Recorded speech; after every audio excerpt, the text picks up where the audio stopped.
ବ୍ରହ୍ମପୁର ମହାନଗର ନିଗମରେ 42ଟା କର୍ପୋରେଟର ପଦ ଅଛି। 36 ଜଣ ହେଉଛନ୍ତି ଆମର ବିଜେଡି କର୍ପୋରେଟର, 2 ଜଣ ହେଉଛନ୍ତି ଇଣ୍ଡିପେଣ୍ଡେଣ୍ଟ, ଗୋଟେ ହେଉଛି କଂଗ୍ରେସ, ଆଉ 3 ଜଣ ବିଜେପି। ତେଣୁ ଆମର ଆବସଲ୍ୟୁଟ୍ ମେଜରିଟି ଅଛି।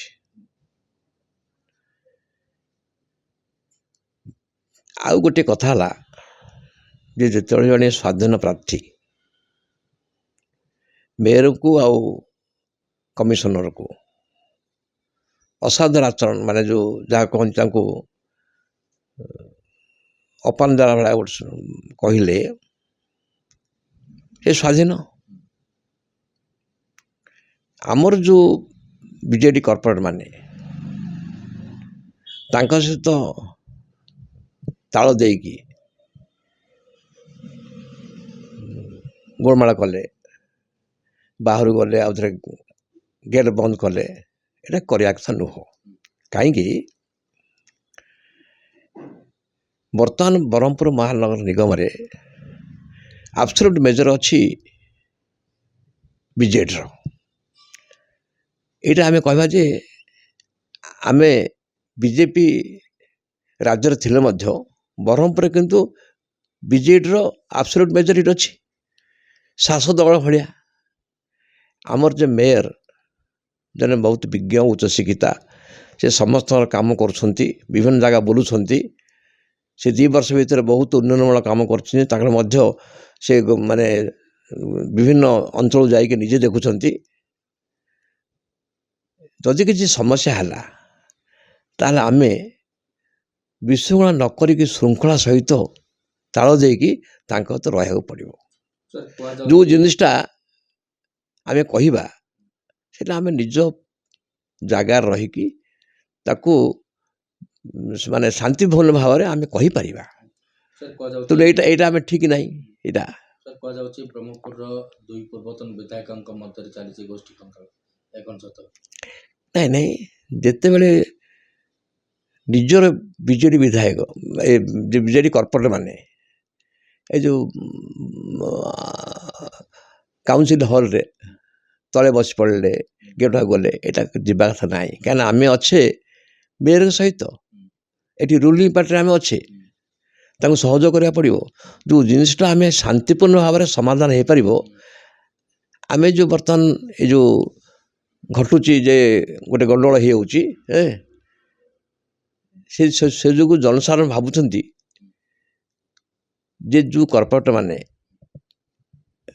ଟିକେଟ ପାଇଥିଲେ ଯାହାଠାରୁ, କାଳେ ସେମାନେ ଏଇ କଥା ଭାବି ସେମାନେ ଭାବୁଛନ୍ତି ଯେ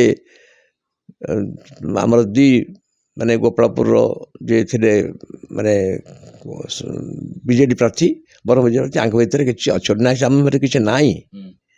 କିନ୍ତୁ ଏଇଟା ଯେଉଁ କର୍ପୋରେଟର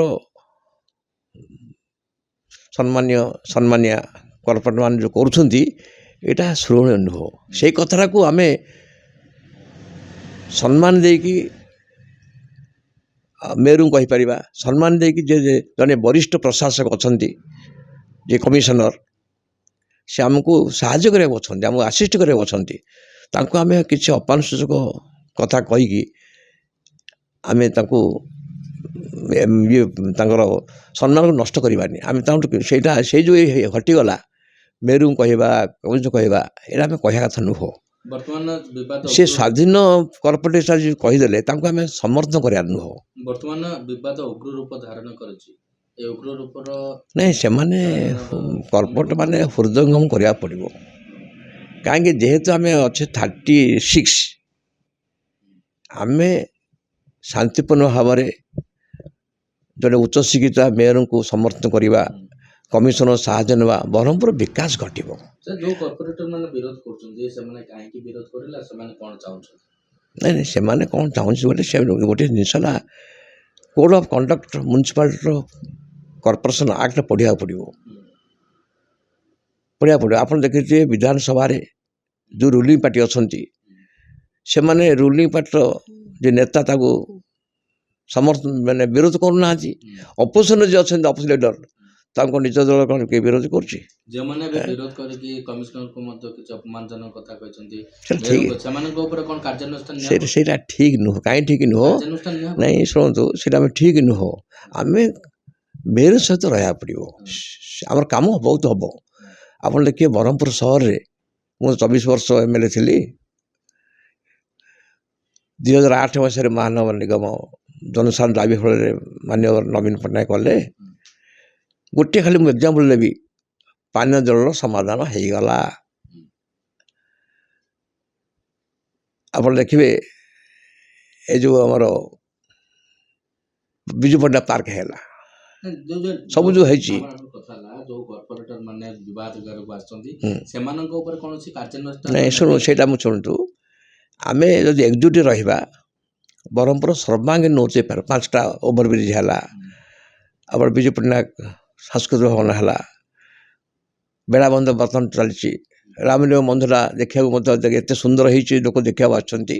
ବିବାଦ ବାହାରିଛି। ହଁ, ସେ ବିବାଦ ସେ ବୁଝି ନାହାନ୍ତି। ସେ ଯେଉଁ ଘଟଣା ଘଟିଲା ସେ ସମୟରେ ମୁଁ MLA ଥିଲି। ସେତେବେଳେ ଯେଉଁ ଅତି କଷ୍ଟରେ ଆମେ ତାକୁ ଏ ଯେଉଁ ତ୍ରିନାଥ ରାଓ 3 ମାସ କଲେ ସେ ଅଧରଛୁଆଁ ଦେଲେନି। ସେତେବେଳେ ଆମେ ତାକୁ ମଙ୍ଗେଇକି କରିକି ଯେଉଁ କାମ କଲୁ, ଯାହାକି ଏଣ୍ଡାମାନ କମିଶନର ଆଉ ସବ୍ ରେଜିଷ୍ଟ୍ରାର ରେଜିଷ୍ଟ୍ରେସନ୍ ହେଇଛି। ତେଣୁ ଯେଉଁ କାମ ରାମଲିଙ୍ଗ ମନ୍ଦିର ହେଇଛି ଆଇନ ସମ୍ମତ ହେଇଛି। ଏମାନେ ଜାଣିପାରିଲେନି। କଥା ହେଲା ଯୋଉ ବିବାଦୀ କର୍ପୋରେଟର ମାନେ ବିବାଦ ସୃଷ୍ଟି କରୁଛନ୍ତି ସେମାନଙ୍କ ଉପରେ ପ୍ରଶାସନ ତରଫରୁ କିଛି ଛାଟବାଜି ଶୁଣନ୍ତୁ, ଯେହେତୁ ସେମାନେ ବର୍ତ୍ତମାନ ବିଜେଡି ପାର୍ଟିର କର୍ପୋରେଟର, ବିଜେଡ଼ିର MLAଙ୍କୁ ସମର୍ଥନ କରିବାକୁ ପଡ଼ିବ। ତାଙ୍କୁ ମଧ୍ୟ ସେ ବହୁତ ଅପମାନ ଦେଇଛନ୍ତି, କମିଶନର ମଧ୍ୟ ବହୁତ ଅପମାନ ଦେଇଛନ୍ତି। ଏଇଟା କରିବା କଥା ନୁହଁ। ସେଥିପାଇଁ ଗତକାଲି ସର୍ବଦଳୀୟ ସମସ୍ତେ ମିଶିକି ଜିଲ୍ଲାପାଳଙ୍କୁ ଭେଟିଛନ୍ତି, SP ଭେଟିଛନ୍ତି ଯେ ଆମକୁ PSO ପ୍ରତ୍ୟାହାର ହେଇଛି। PSO ମେୟରଙ୍କର ଅଥଚ ଅନ୍ୟ ଜାଗାରେ ମେୟରମାନଙ୍କର ସବୁ ଅଛି, PSO ନାହିଁ। PSO ମାଗିଛନ୍ତି, କମିଶନର ମଧ୍ୟ PSO ମାଗିଛନ୍ତି। ତା ସହିତ କାଉନସିଲ୍ ମିଟିଂ ହେଲା ବେଳେ ମଧ୍ୟ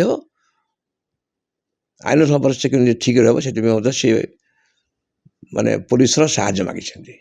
Blossom School Bharatpur is upgraded to senior secondary school affiliated to CBSE. Admissions open for nursery to class 11.